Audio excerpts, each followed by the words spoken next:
Hello, all lifelong learners, beautiful souls on this human journey. Welcome to today's session on how to break your negative thinking pattern. Now, as you might already be aware, that awareness is always the first step to change.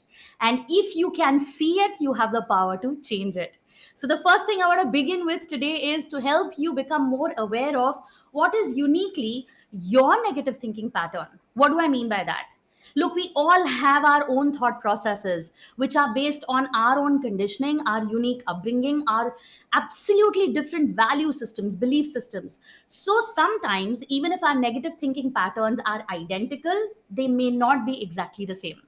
So here's what I'm going to do. I'm going to explain, describe a couple of situations, and I want you to pick what resonates with you as your truth. Okay, so situation number one. Do you find yourself feeling guilty or angry or sad beyond control?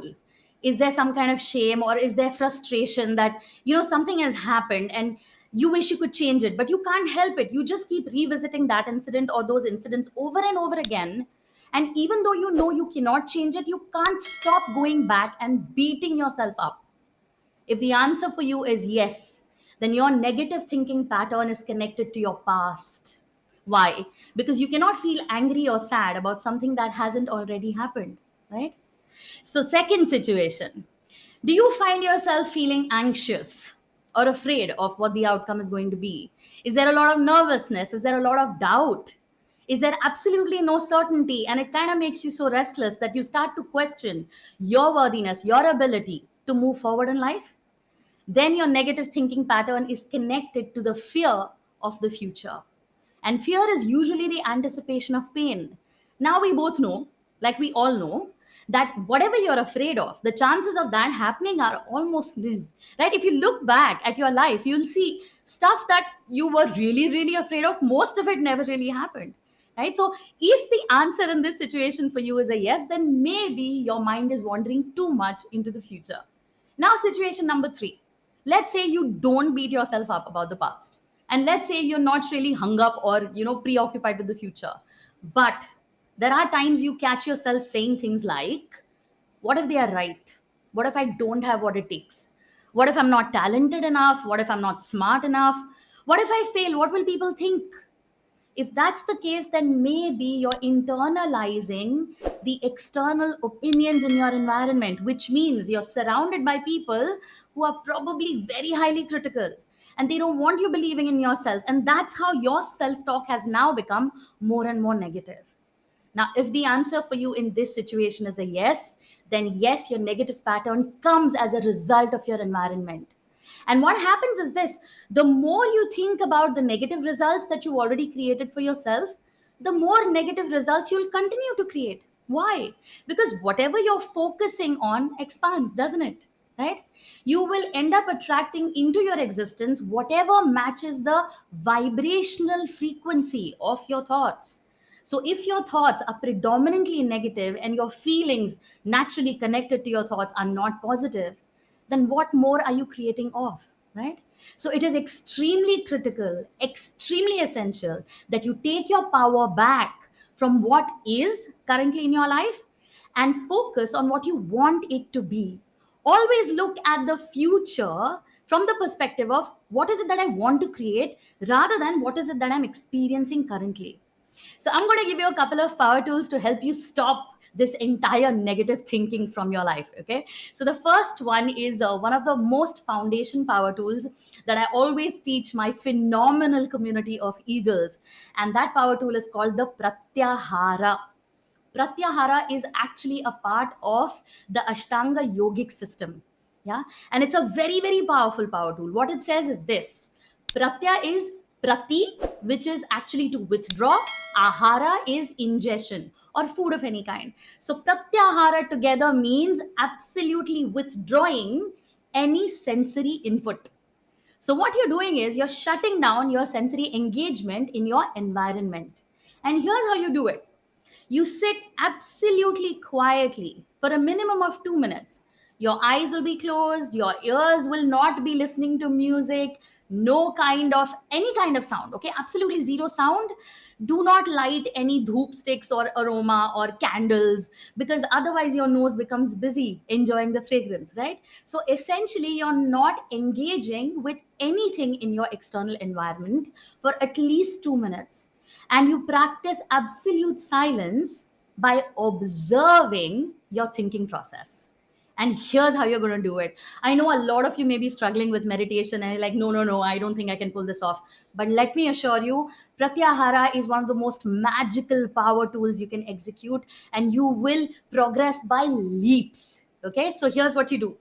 You first sit in silence and you imagine that you're sitting by the side of a road and you're watching cars go by. Now, here's what you're going to do. You're not going to run behind every car, are you? Right? You're simply going to watch. The car comes, the car goes. Cars arrive, cars depart. And that's how you treat your thoughts.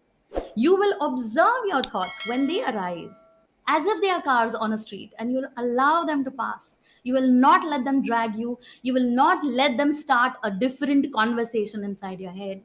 And the more you practice pratyahara, the more you will regain control, and you will be in a more calmer position to react in a situation out of choice, which means to respond out of choice, right? You will stop reacting negatively. You will stop, getting jumped by things or getting startled by things or having an emotional outburst reaction to something. You will actually be very, very centered and very, very calm.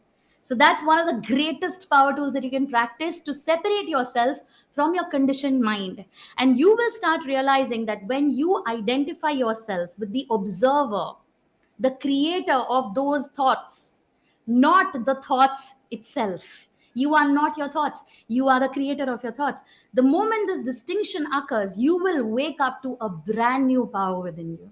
All right. So, this is one thing that I want you all to do for sure. Do not skip on this. Okay. Second one, and this may be slightly difficult for some of you, but it's definitely going to be worth it. And it's one of the most powerful power tools again. It is stop surrounding yourself with idiots. What do I mean by that? See, our environment is filled with people, right? Some people genuinely love us, they genuinely want us to succeed, and we know that, right?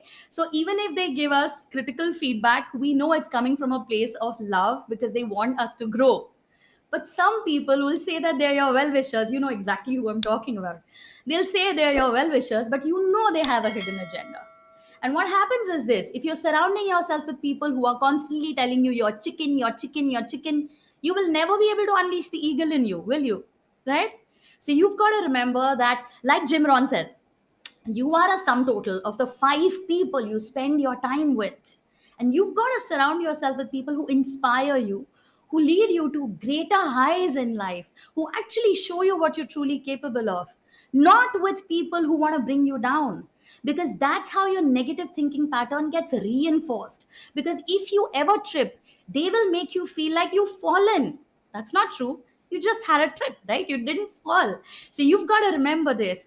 Always surround yourself with people who are genuinely invested in your success. So this is why I said it may be difficult for some of you, but it's definitely worth it. Which means, even though, sometimes it so happens that we've got people who are very close to us and we can't just throw people out of our lives. Yeah, I get it, right? So here's what you're going to do. You're going to start spending more and more time with people who inspire you and less time with people who bring you down. Is that okay? Does that work? Yeah. So negative thinking patterns have negative consequences, not just in terms of your career or your success, but also in relationships. Why? Because when you're constantly beating yourself up, when your mind is constantly preoccupied by what you cannot change, what has failed, where you have failed, you are never ever 100% or present in whatever it is that you're doing. And people around you start to pick up on that. So, what you need to do is take your power back first by realizing that no matter what has happened in the past, even though I can't change it, I have full control over the choices I make in the present. And whatever choices I make in the present is where the future is going to be born. So if you want your future to look different than your past, you've got to start taking control of your thinking patterns, right? So negativity is out, positivity is in. And here's one more thing that I want you all to do. I want you all to start observing how you respond to situations in life. The more you practice pratyahara, the more you surround yourself by inspiration, positive people, the more you will realize that you do not want to participate in negativity, that you do not enjoy indulging in negative emotions. But remember this: anytime a negative emotion comes up for you, do not dismiss. Because if you dismiss, then you're just pushing it further down inside yourself, and that creates a lot of toxicity. So here's the solution for that, and this is a big one. You're going to allow yourself to feel it. Yep. You will allow yourself to feel whatever that negative emotion is, but you will be done with it. And once you're done with it, which means give yourself, like, I have a 5 minute worry window sometimes when I'm too stressed out about the work that I'm doing. So I'll allow myself to worry for 5 minutes, right? So cry for 5 minutes, get angry for 5 minutes, not at someone, just with yourself. But once those 5 minutes are up, you're done. Then you replace it with a lovely, beautiful, positive, inspiring emotion. And gratitude always works. Yeah. So here are your solutions. This is how you break your pattern of negative thinking. I hope you've enjoyed this as much as I have. I'm going to catch you guys very soon. Have a phenomenal day and always be phenomenal. Take care.